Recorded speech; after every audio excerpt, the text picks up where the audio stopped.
चिराग की लॉ पर भाजपा का पारस पड़ा भारी।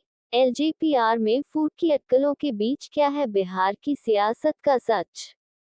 चिराग पासवान हाल तक नरेंद्र मोदी के कई फैसलों के विरोध में खड़े दिखे। इंडिया ब्लॉक के नेताओं के सुर से चिराग का सुर मेल खाने लगा। लोग समझ नहीं पा रहे थे कि वे किधर हैं। एनडीए में भी उन्हें लेकर असमंजस की स्थिति दिखने लगी। अमित शाह से मुलाकात के बाद चिराग के सुर बदल गए हैं। पटना लगता है चिराग पासवान के होश ठिकाने आ गए हैं। भाजपा ने पेंच की एक ही चूड़ी कसी और वे जमीन पर आ गए।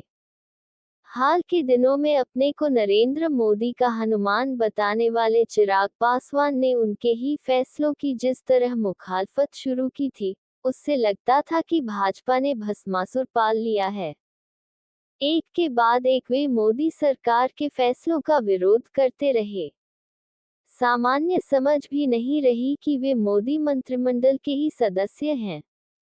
ऐसे में सरकार का हर फैसला मंत्रियों की सामूहिक जिम्मेदारी है। वे ऐसा करने लगे जैसा उनके पिता ने गोधरा कांड के बाद मंत्रिमंडल से इस्तीफा देकर किया था। हालांकि वैसी हिम्मत चिराग न दिखा सके।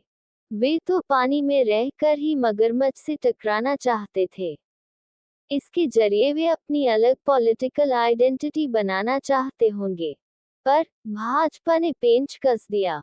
एलजेपीआर में टूट की आशंका से सहमे चिराग जब मोदी सरकार को आंखें दिखाने लगे, तब भाजपा ने भी अपनी त्योरियां चढ़ाईं। एनडीए में अलग अलग पड़े उनके चाचा पशुपति कुमार पारस की सुध लेनी भाजपा ने शुरू कर दी। बिहार प्रदेश अध्यक्ष दिलीप जायसवाल उनसे उनके कार्यालय में जाकर मिले। पारस को अमित शाह का दिल्ली से बुलावा आ गया। पारस ने अपने दूसरे भतीजे पूर्व सांसद प्रिंस राज के साथ अमित शाह से मुलाकात की। इसके साथ ही यह अफवाह उड़ी कि एलजेपीआर के 3 सांसद चिराग का साथ छोड़ सकते हैं। इससे चिराग तिलमिलाए जरूर होंगे। उसके बाद उन्होंने भी अमित शाह से मुलाकात की। चिराग पटना आए तो उनका सुर बदल गया था। वे उन मुद्दों पर मोदी के साथ दिखे जिनकी उन्होंने विपक्षी सुर में सुर मिलाकर आलोचना की थी। पार्टी में टूट की खबर को उन्होंने विपक्ष की ओर से फैलाए अफवाह करार दिया। भाजपा ने किया दूसरा संहारक वार। चिराग इतने में ही तिलमिलाए थे कि भाजपा ने उन पर एक और प्रहार कर दिया। भाजपा से ताल्लुक रखने वाले एक व्यक्ति ने सुप्रीम कोर्ट में एक ऐसी याचिका लगा दी जो उनके राजनीतिक करियर को चौपट करने के लिए काफी होगा। चुनावी हलफनामे में गलत जानकारी देने और जानकारी छिपाने का उन पर आरोप है। याचिका में चिराग पर अपने खिलाफ दर्ज रेप केस, जमीन और पढ़ाई संबंधी ब्यौरे छिपाने या गलत जानकारी देने की बात है। अगर ये बातें सच पाई गई तो चिराग की लोकसभा सदस्यता भी जा सकती है। जाहिर है कि 10 साल के राजनीतिक करियर में चिराग को इतने दांव पेंच से पहली बार सामना करना पड़ा होगा।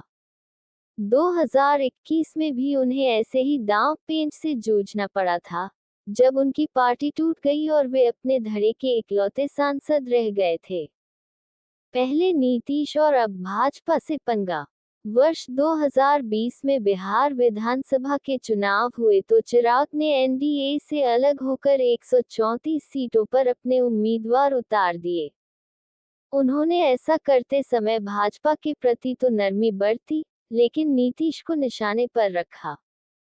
जेडीयू की सभी सीटों पर चिराग के उम्मीदवार थे। चिराग की वजह से जेडीयू को 38 सीटों पर हार झेलनी पड़ी। यानी जिस तरह चिराग ने जेडीयू से पंगा लिया था, उसी अंदाज में भाजपा से भिड़ने लगे थे।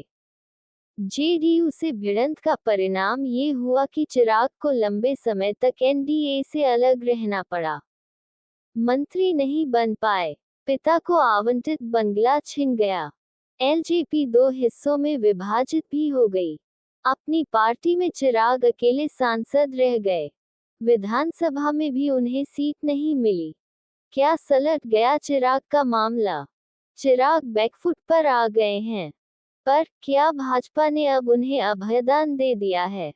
ये सवाल इसलिए उठता है कि जिस पशुपति पारस के बारे में चिराग की पार्टी के सांसद अरुण भारती ने कहा था कि अब वे एनडीए में नहीं हैं, उनकी पूछ तो एनडीए में न सिर्फ होने लगी है, बल्कि बढ़ गई है। ये भाजपा की रणनीति हो सकती है। भाजपा चिराग की पार्टी को तोड़ने का दाग शायद अपने माथे नहीं लगाना चाहती हो। इसके लिए पशुपति पारस को भाजपा मोहरा बनाए और चिराग के होश ठिकाने लगा दे तो आश्चर्य नहीं।